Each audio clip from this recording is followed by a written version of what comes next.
y la esperanza de un mundo nuevo sigue vigente en los más de 7.000, ya ahora 7.000 millones de habitantes del globo terráqueo. La esperanza de algo mejor en el porvenir, dependiendo siempre de la constancia, de la labor, del trabajo y de la lucha que ejecutemos en nuestro presente. Van llegando mensajes de texto donde nos indican sobre mayores referencias de la explicación de nuestro colega Mauricio Domínguez. En esta explicación histórica de la antesala, la introducción, sí, de la Revolución de Octubre, de cómo se dieron los entretelones de los primeros revolucionarios de esa edad, ¿no? De Trotsky, de Lenin, Vladimir Ilich Ulyanov, pocos conocen que así era su nombre, al menos nombre de pila, y bueno, más conocido como Lenin, también de Stalin, tan cuestionado por la mano dura o por los asesinatos, bueno, un cuestionamiento también sobre las denominadas purgas, también de otros líderes de aquella época, hoy en la rivalidad de bolcheviques, mencheviques, la socialdemocracia, la traición de los primeros partidos denominados socialistas y de ahí la denominación a partidos comunistas. Sí, vamos compartiendo algunos capítulos de estos sucesos históricos que nos competen a todos nosotros. Por lo mismo, estimados oyentes, queríamos seguir conociendo más estos detalles que maneja nuestro colega Mauricio Domínguez, pero vamos a seguirlo entregando en varias entregas. Ahora, sobre todo, Mauricio, ya que también apareció esta información sobre los pitufos que viene desde Uruguay, sería interesante conocer también una diferenciación de concepto, porque mucho se confunde, ¿no? Y sobre todo ahora ante el pedido de algunos oyentes de explicar socialismo por un lado, comunismo por otro lado, y por otro lado también otros conceptos como revolución, y por otro lado, subversión. Y por otro lado, el concepto de terrorismo. Ahora también que está el juicio hacia el señor Abimael Guzmán Reynoso, al cual se le considera terrorista, ¿no? Que hay de cierto, que hay de no. Bueno, algunos de estos conceptos abordaremos en unos momentos más, ya que los oyentes así lo piden y hasta llaman insistiendo para que así lo hagamos. El mensaje principal de los pitufos, una aldea, una vida en común, una sociedad colectiva, una sociedad comunista, al menos en este último término, según el ejemplo que da el texto escolar aprobado por el Ministerio de Educación en Uruguay, en donde se presenta el ejemplo de la sociedad de los pitufos, que todo lo tenían en común, que nadie era dueño del agua, nadie era dueño de la tierra, era para la alimentación de todos. Lo pone como un ejemplo para entender a la sociedad comunista. E incluso, Mauricio, aparece la foto de Lenin ahí al costado de los pitufos, ¿no? O sea, tratando de hacer un símil, entendemos que la intención aquí ha sido tratar de hacer más fácil a los escolares comprender lo que es la sociedad comunista. Bueno, en realidad hay muchos referentes societales que podían remitirnos a sociedades más o menos equitativas, ¿no? Donde, como dices, no existían mayores privilegios, o unos que tenían más y otros tenían menos, ¿no? Es lo que se conoce en la historia de la humanidad como las sociedades utópicas o las utopías, ¿no? Y recordamos, por ejemplo, el mismo texto, ¿no? La novela o un relato llamado Utopía, ¿no es verdad? Entonces ahí ya tenemos una referencia. También hay otros relatos, ¿no? Como el de Campanella, la ciudad del sol, ¿no? Que dicen que el referente de esos textos, tanto de Utopía como La Ciudad del Sol, las informaciones que llegaban a Europa a través de los escritos de los españoles, los cronistas, sobre lo que estaban viendo en la sociedad andina, el Tahuantinsuyo, ¿verdad? Entonces ahí cuando vinieron y conocieron qué cosa era el Tahuantinsuyo, dijeron, uy, la sociedad justamente pues perfecta, ¿no? O el paraíso, algunos decían, ¿no? Porque veían de que no habían esas diferencias que sí existían en Europa y otras partes del mundo. Y así aparecieron otras utopías más, como las de San Agustín, por ejemplo, ¿no? La ciudad de Dios, que ya plantean un ideal, justamente la ciudad con características católicas, cristianas, y donde también no hay sino equidad. O incluso la República, ¿no? En los tiempos de Platón, que también pretende ser otra utopía.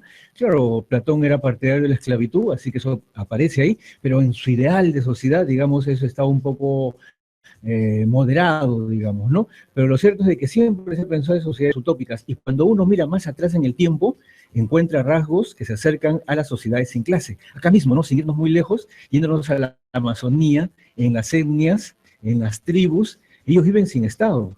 No tienen policía, no tienen ¿qué te puedo decir? No tienen Un sistema, una en institución, el caso de la iglesia, me refiero, no existe un templo, una élite sí, una que... élite justamente, ¿no? Religiosa, ¿no? Que pueda ser la que indica todo eso. No, todo eso es una cuestión muy simple, muy llana.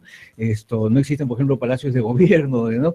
Todo es tan llano que realmente eso nos muestra que en el tiempo todavía hay algunos rasgos de todo ello. Y ciertamente la sociedad de los pitufos, que está desarrollada en el campo, en el bosque, también nos remite, ¿no? A una vida tribal, digamos, ¿no? Muy en contacto con la naturaleza, y donde también no existen esas instituciones propias ya de las sociedades de clases. Lo mismo que también los Blancanieves y los siete enanos, también en el bosque, que dicen que el símil de los pitufos también son los enanos, que son 7, y hacen referencia, ¿no? A los 7 pecados capitales. Claro, ello ya es también interpretación de la parte de las escuelas denominadas cristianas. Pero regresando al enfoque inicial, Mauricio, con respecto al texto escolar cuestionado por los ultraderechistas allá en Uruguay, el texto escolar no tiene nada de escandaloso, que no, simplemente es un ejemplo que se hace a los niños para que ellos lo entiendan bien sobre lo que es la sociedad comunista, ¿no? Y aquí lee textualmente el párrafo. Es una explicación de un profesor a un niño, donde le dice en el libro: quizá te ayude el siguiente ejemplo para acercarte a la idea de sociedad comunista. ¿Conoces a los pitufos? Son una comunidad que vive en una aldea.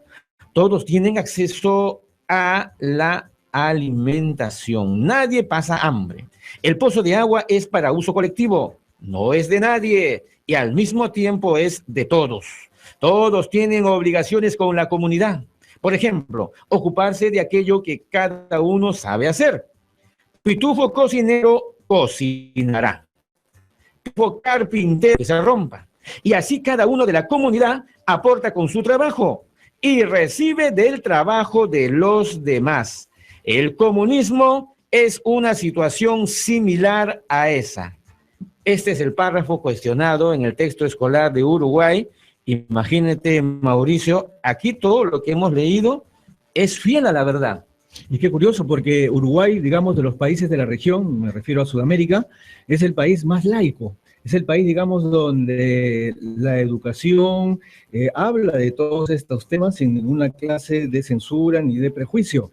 Entonces ahí, digamos, tal vez esa observación venga pues ya de parte de un sector sí pues de la derecha, supongo yo, ¿no? Pero en todo caso el profesor lo pone como ejemplo porque seguramente en estos momentos allá en el Uruguay están pasando, no sé si está de moda nuevamente o están pasando con recurrencia en la televisión estos dibujitos, ¿verdad? Acá, por ejemplo, no, seguramente en las redes habría que entrar esto a YouTube, pero normalmente en las televisoras creo que no está pasando, salvo que en cable, y no tengo la referencia.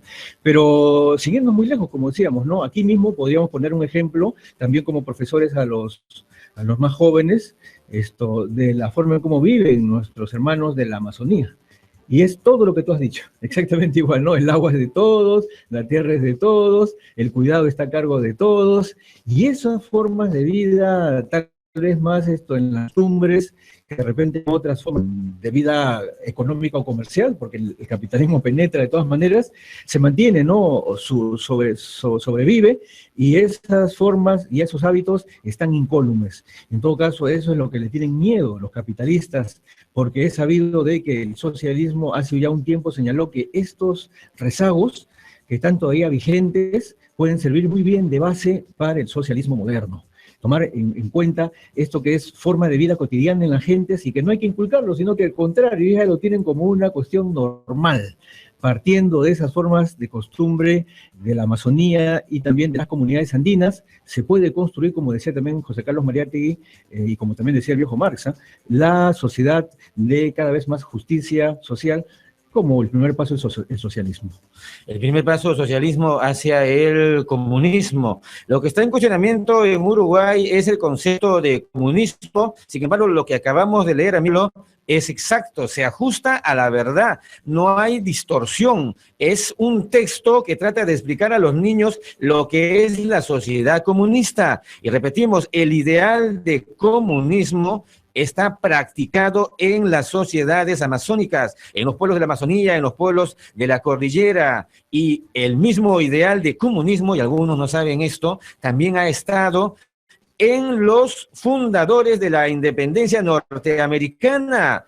Pocos conocen, por ejemplo, a Thomas Paine, sí, Thomas Paine. Claro, más conocen a Benjamin Franklin, al presidente, al Jefferson, otros conocen más a Abraham Lincoln, a George Washington, ¿no? Primordial figura de los Estados Unidos. Pocos conocen a Thomas Paine, pensador intelectual radical, revolucionario norteamericano, quien escribió varias obras, y en su concepto de ideal de convivencia para los Estados Unidos, él hablaba de la vida en común. Él hablaba de la libertad completa, sin necesidad de instituciones coercitivas, y tiene todas unas obras que están relacionadas con lo que se puede llamar también el comunismo. Un ideal revolucionario que ha perseguido a todos los que han encabezado los grandes cambios en la historia de la humanidad. Porque volvemos a repetir, comunismo es eso. Sociedad sin clases, no división de clases sociales. Yo soy el dueño de la tierra, o nosotros, este grupo, esta familia, somos los dueños del territorio, del agua. No, no, no, no. Todos, toda la riqueza de la tierra es de todos. Y nada es de nadie en el sentido de propiedad privada. En todo caso, si se habla de propiedad, aunque el término no es adecuado, si se habla de propiedad, se habla de propiedad colectiva. ¿Y por qué no es adecuado el término propiedad? Porque al final los elementos naturales no nos pertenecen en el sentido profundo de la concepción. Los elementos naturales al final son hermanos nuestros, pero por alianza es que se prestan para servirnos. Y es así que tomamos el agua, necesitamos de la tierra para vivir, necesitamos de comer con la transformación de la tierra. Pero, en fin, la sociedad comunista es eso, sociedad sin clases, sin Estado. Como la aldea de los pitufos, y bien está ese ejemplo. No existía pues allí la cuestión, no, que nosotros somos el gobierno, te imponemos, mediante un sistema de fuerza policial o del ejército, te imponemos la ley. Existía en esa sociedad ideal del comunismo y en el ejemplo de la aldea de los pitufos, tampoco, ¿no? Y bueno, Mauricio, y las sociedades amazónicas, en la cordillera de los Andes, por ejemplo, muchos dicen, pero ahí sí había un Estado, era el sistema inca, el Estado, correcto. Pero no estamos diciendo comunismo inca, estamos hablando del socialismo, que era la referencia de muchos investigadores encabezados por José Carlos Mariátegui, la sociedad de los incas. Y en efecto, Raúl, has dado un elemento clave, ¿no?, para distinguir socialismo de comunismo, y es que en el socialismo hay Estado, el Estado socialista, y en el comunismo ese mismo Estado ya pasa a la extinción. De a poco se va extinguiendo. Eso es lo que señala la teoría hasta el momento, porque en la práctica todavía no se ha dado. Y es que se dieron los regímenes socialistas, a pesar de que la propaganda no se pudiera haber hablado de comunismo, hasta los mismos partidos llevaban ese nombre y los militantes se hayan declarado tales. Sin embargo, en realidad todavía no se arribó al comunismo, porque eso hubiera significado que ya no había Estado, y además también se prevé de que el comunismo no se dará o no se puede dar en un solo país, como sí se dieron los experimentos o experiencias socialistas, sino que conjunta en todo el mundo. Es decir, el socialismo se irá dando de país en país, irá ampliándose, ganando cada vez más territorio en el planeta, hasta que no quede un solo lugar en el mundo, o tal vez casi ningún lugar en el mundo, donde ya exista, digamos, el capitalismo y se pueda arribar de manera casi conjunta, al unísono, hacia la sociedad mundial comunista sin Estado. Esa es una conceptualización ya básica, ¿no? Para entendimiento de todos nuestros amables oyentes. Si hay una diferencia entre socialismo y comunismo, allí ya hemos dicho una. Socialismo es todavía el Estado. En el comunismo ya no existe el Estado. En el socialismo todavía existe fuerza coercitiva. Sí, existen las Fuerzas Armadas, existe la policía en el socialismo. En el comunismo ya no existe fuerza coercitiva. Nadie te obliga que obedezcas. No, no, no. Porque ya es un sistema comunista, en donde se entiende que el individuo que vive en el comunismo ya está consciente de sus deberes y sus derechos. En cambio, en el socialismo todavía se le hace recordar, ¿no? Porque, repetimos, es una transición. El socialismo es una transición hacia lo superior. Y el socialismo como transición es justamente una fase de dificultades, de pruebas, de luchas, de conflictos. La lucha de clases se agudiza en el socialismo. Y es que, por un lado, los que han tenido el poder en el capitalismo, que ya lo están perdiendo, el poder político, por ejemplo, en el socialismo, pelean para no perder ese poder político. Y las clases que antes fueron los oprimidos, que toman el poder político en el socialismo, también luchan para mantener ese poder político y transitar hacia una sociedad más ideal. Entonces, en el socialismo hay luchas, hay encuentros, ¿no? Hay toda una serie de hechos, de choques entre un mundo nuevo que nace. Es una característica de una sociedad socialista, pero en el comunismo ya se vive una plenitud, en el sentido que ya el individuo reconoce en conciencia sus deberes, sus derechos, la moral, la ética es avanzada, se reconoce al medio ambiente, tierra como parte del entorno, que somos uno nada más en ese sistema mundial, en el planeta. No se siente el dueño de nada, porque el ideal del comunismo justamente que estamos para servir y no para pedir ser servidos. Y en efecto, ¿no? Como bien señalábamos también en las etnias amazónicas, en las comunidades altoandinas, pero también en otros, ¿verdad? Por ejemplo, los mapuches al sur, ¿no? Los mismos aymaras en el altiplano, los guaraníes, ¿no? Que también están todavía supérstites en el Paraguay, otras tantas, ¿no? Grupos étnicos tribales en toda la Amazonía, en el Brasil, por ejemplo, en la parte de Colombia, Venezuela, y en Centroamérica también, y incluso hasta los grupos, ¿no? Que todavía están en Norteamérica, como los Pieles Rojas y los Esquimales, en términos generales no contaron con Estado. Sin embargo, sí se habla pues del Estado Inca, y que fue más evolucionado que estos otros que hemos mencionado. ¿Por qué? Porque los otros todavía estaban más arraigados en esa época o en ese tiempo en el cual no había Estado, pues, del comunismo primitivo. Y la sociedad Inca ya estaba evolucionando un poco más, y por eso dio lugar al Estado socialista, aunque esto puede ser la discusión todavía. Hay quienes plantean de que habría sido un Estado esclavista, por ejemplo, otros inclusive un poquito más allá dicen que hasta feudal, ¿no? Y otros dicen que sencillamente no tiene ubicación en la clasificación, es decir, que fue algo, su Estado Inca no tiene dónde ponerlo, y otros adentran incluso el dato que Carlos Marx desarrollara, pero como borrador, sí, como borrador en los Grundrisse, que eran sus escritos, digamos, donde él iba desarrollando todas sus últimas investigaciones, pero que eran sus borradores, no estaba todavía para la publicación. Y ahí sacaba sus insumos para los libros que finalmente los preparaba para publicar. Bueno, esos Grundrisse se encontraron, todos eran primeros reflexiones y investigaciones o hallazgos, y él menciona ahí en este escrito, en un escrito habla del, ¿cómo se llama?, de producción asiático. Y algunos lo incorporan, ¿no?, a los otros modos de producción que él ya había señalado en sus textos. Vale decir, el comunismo, la esclavitud, el esclavismo, el feudalismo, el capitalismo, y luego el comunismo científico en contraposición al comunismo primitivo. Y entonces, ¿dónde entra esta sociedad, este modo de producción asiático? Dicen que entre el comunismo primitivo y el esclavismo, por ahí lo ubican, y algunos dicen, la sociedad inca, corresponde a un modo de producción asiático.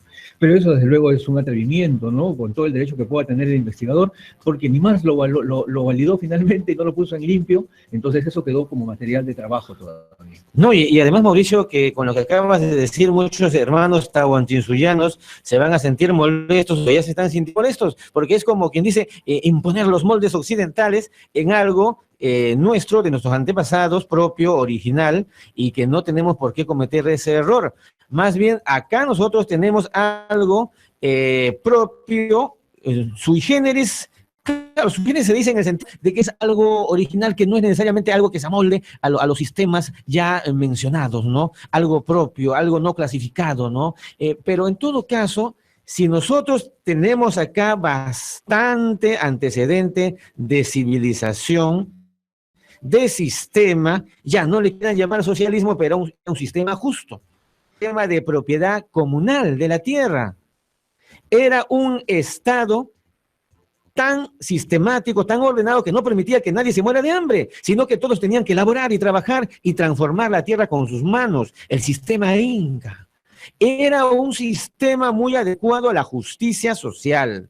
Y en todo caso, para no extendernos demasiado, Mauricio, porque los amigos de Radio Cielo quieren participar siempre en la comunicación telefónica, señalar que una cosa es comunismo, otra cosa es socialismo.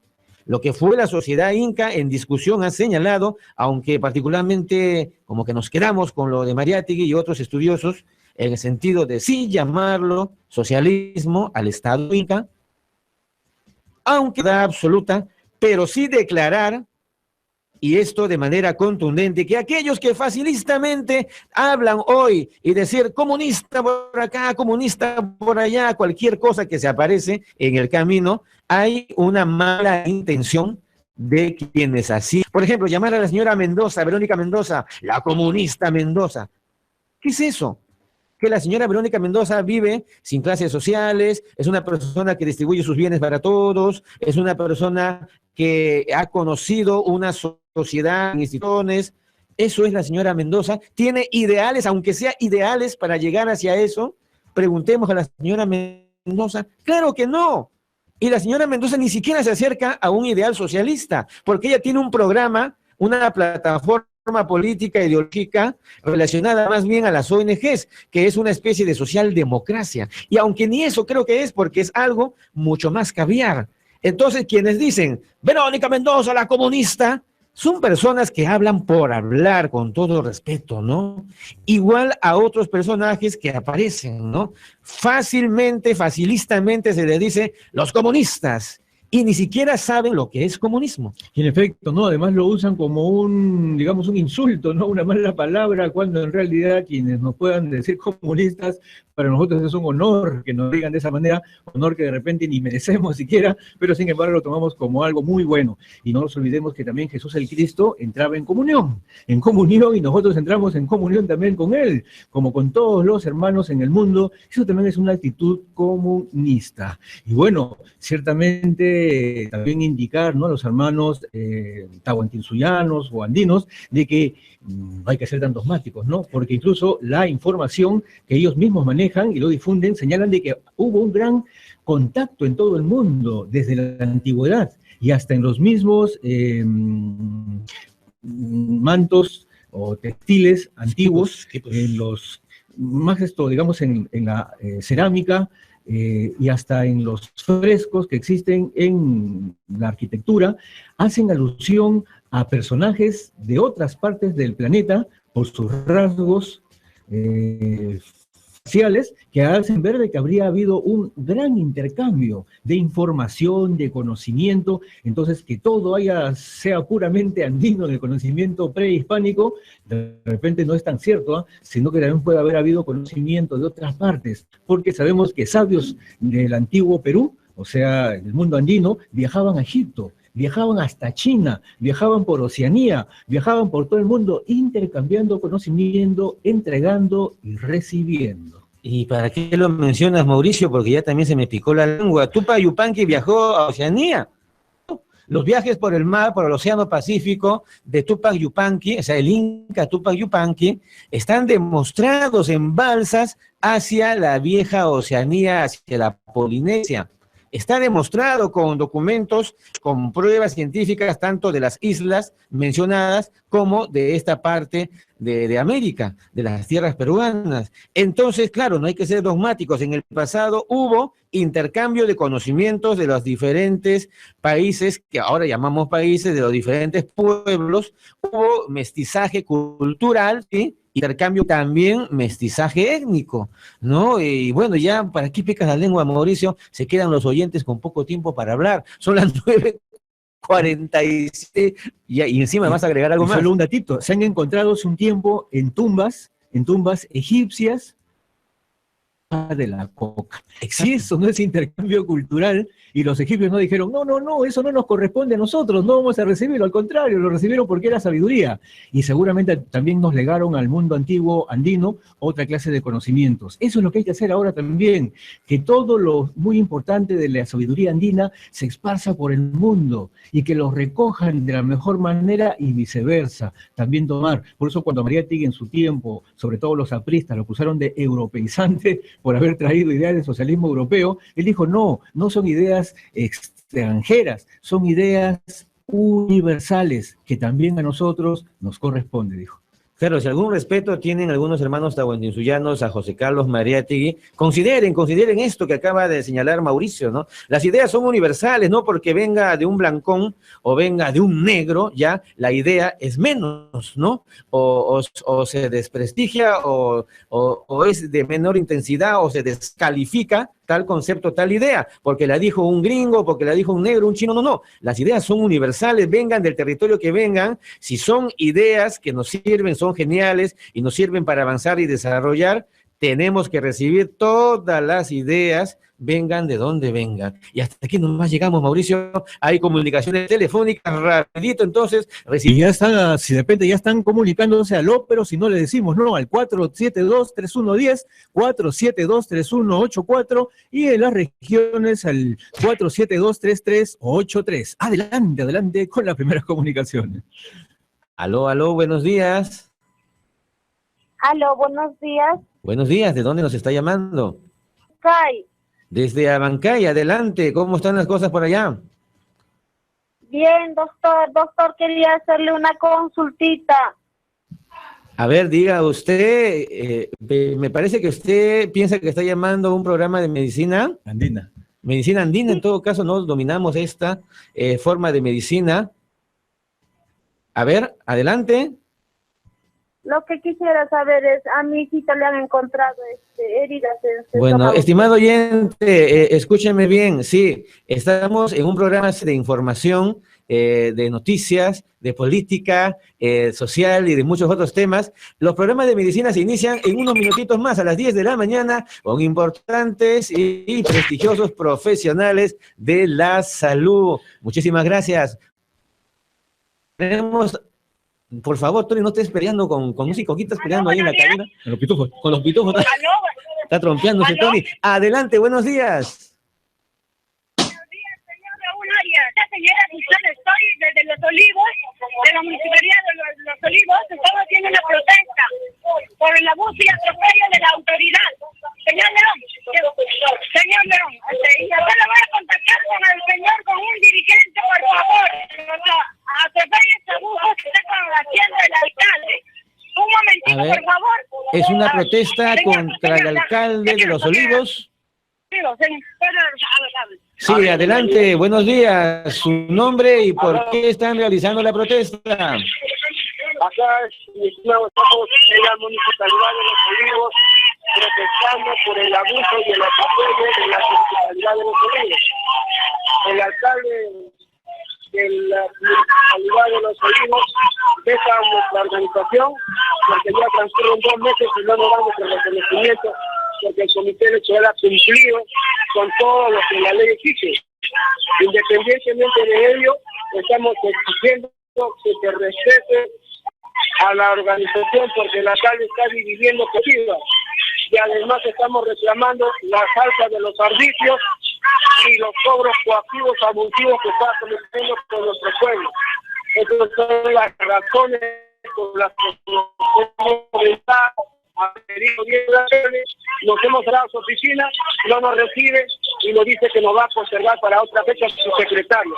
Hay una intromisión entonces del alcalde de Los Olivos en la vida institucional de su comunidad, en poniendo una junta directiva paralela. ¿Eso es lo que está diciéndonos? Simplemente la intromisión es porque nosotros lo hemos denunciado las irregularidades que hace la municipalidad.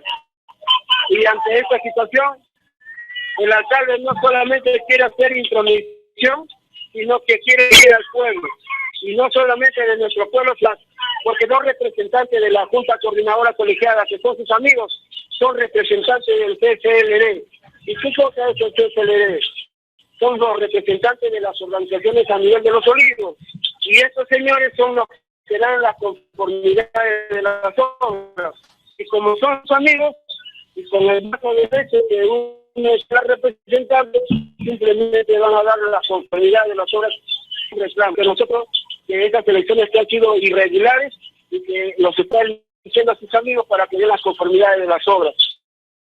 Por eso yo les agradezco en la que nos da este medio para poder hacer llegar nuestra denuncia y nuestra protesta, porque aquí estamos para protestar en la municipalidad de Los Olivos y no es un apoyo al alcalde Pedro de Rosario. Claro, hay bastante malestar en la población de Los Olivos contra este alcalde. El alcalde actual es del partido Perú Posible, tenemos entendido este alcalde. El partido Perú en la valla hasta el 10 de abril. Y lamentablemente, políticamente, ha demostrado ser un alcalde incompetente, un alcalde incapaz, porque le debe a sus trabajadores, le debe a los de áreas verdes, le debe a los de escoba, le debe a los proveedores. Y para eso está coaccionando a los pobladores de Los Olivos con los servicios. Se irroga que el año pasado ha recompensado por dinero directamente recaudado, 90 millones. Pero de esos 90 millones que recaudaron no hay ninguna obra en Los Olivos. Porque independientemente de las obras de Concomún, ni siquiera los culmina, los deja en muchos casos sin culminar. Y en muchos casos hacen los proveedores adelantados las obras sin que siquiera exista la orden de compromiso. Y eso es muy lamentable, que una gestión seria la ejecuta acá en la Municipalidad de Los Olivos. Es una pena que habiendo tanto dinero en la comuna de Los Olivos, no se realicen ninguna obras que el pueblo vea en ese distrito. El pueblo de Enrique Mía está aquí protestando por las arbitrariedades, el abuso y la prepotencia que comete con nuestro pueblo, el alcalde Pedro de Rosario. Muy bien, sí, el alcalde Pedro de Rosario Ramírez, alcalde de Los Olivos, y nos está escuchando. Aquí hay una denuncia grave de los pobladores de su distrito y usted no los quiere atender. Le invitamos, estimado amigo dirigente, a que usted sea entrevistado por este medio. En estos momentos nos quedan pocos minutos, pero nos interesa bastante el tema, lo que ustedes vienen denunciando contra este mal alcalde de Los Olivos, y para que expliquen aquí a nivel nacional en cabina de Radio Cielo todos los pormenores de esa gestión tan cuestionada. No, agradecerle por haber tenido este enlace y lamentablemente esta gestión incompetente del alcalde Pedro de Rosario. En sendas oportunidades le hemos pedido audiencias, le hemos mediante documentos, pero nunca para, nunca está. Está de comisión, está de reunión, está de inauguración, etcétera, etcétera. Pero yo no sé cómo cobrará completo o lo descontarán, pero lo real es que siempre cuando nosotros pedimos audiencia, nunca da la cara, se corre. Por eso, señores, estamos acá protestando pacíficamente como pueblo organizado, respetando la institución, pero de una manera enérgica sí denunciamos por el veto a nuestra organización. Eso es lo que queremos denunciar, señores. Muy bien, entonces hemos entendido el sentido de su denuncia. Un alcalde que interviene en una organización vecinal, no tiene nada que ver, pone junta directiva, se apaña corruptos, se gasta el dinero, quién sabe en qué, no hay obras. Un alcalde fuertemente cuestionado, el señor Pedro del Rosario Ramírez, del partido de Toledo, del ahora procesado, iniciado, a punto de ser capturado Alejandro Toledo, el partido de Perú Posible. Gracias por esta comunicación y ya hemos señalado nuestra invitación para que asista a la cabina de Radio Cielo a ser entrevistado y desglosar más sobre esta corrupción de este alcalde, al igual que otros alcaldes, Mauricio, el de Villa María, el de San Juan. Los pueblos están protestando también contra la corrupción de estos denominados autoridades ediles, ¿no? Tenemos otra comunicación telefónica, rapidito nomás, dice Tony, que está comiendo ahí. Aló, buenos días. Sí, ¿qué tal? Adelante, ¿de dónde nos llama? Sí, mire, aquí cerca de La Victoria otra vez. Desde La Victoria, adelante. ¿Qué tal? Gracias por esa tribuna. Mire, el ejemplo que pone sobre los pitufos, ¿no? Como algo parecido al comunismo. Ese ejemplo lo ha puesto, por si acaso, el Ministerio de Cultura de Uruguay. Sí. Pero antes lo desarrollaron como algo que podía ser, ¿no? Pero el pitufo es un dibujo hecho por la Warner Bros. En Estados Unidos. Entonces, ya tiene casi como 40 años de producido y hace poco se han hecho inclusive 2 películas, ¿no? que se ha presentado.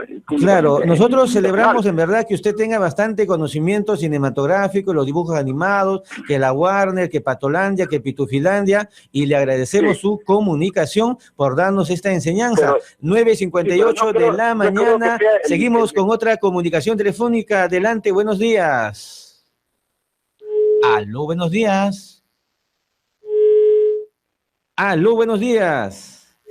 Rapidito leemos los mensajes de texto. Además de que el enlace de Los Olivos ha sido gracias a nuestra oyente y compañera hermana también, Susana de Los Olivos. Gracias por esa comunicación, ese enlace. Ojalá un día la tengamos también acá en cabinas para que hable y haga saber sus ideas y su situación de Los Olivos. Finalmente, mira, acá hay una noticia, Raúl, que encontré. La ONU utilizará los pitufos para promocionar sus metas. La ONU, la Organización de las Naciones Unidas, presentó ayer una campaña para utilizar a los pitufos para promocionar los objetivos de desarrollo sostenible. La gran estrategia para la pobreza aprobada en el 2015 por los 193 Estados miembros. La campaña se desarrollará hasta el 20 de marzo de este año, Día Internacional de la Felicidad. Todos los trabajadores de la ONU van a ir vestidos de pitufo. El mundo es un permanente desafío, un reto, pero con muchas oportunidades. Por eso, usted tiene que estar informado y preparado. Y la mejor vía es la radio. Radio Cielo, ahora en los 1010 AM y 101.7 FM.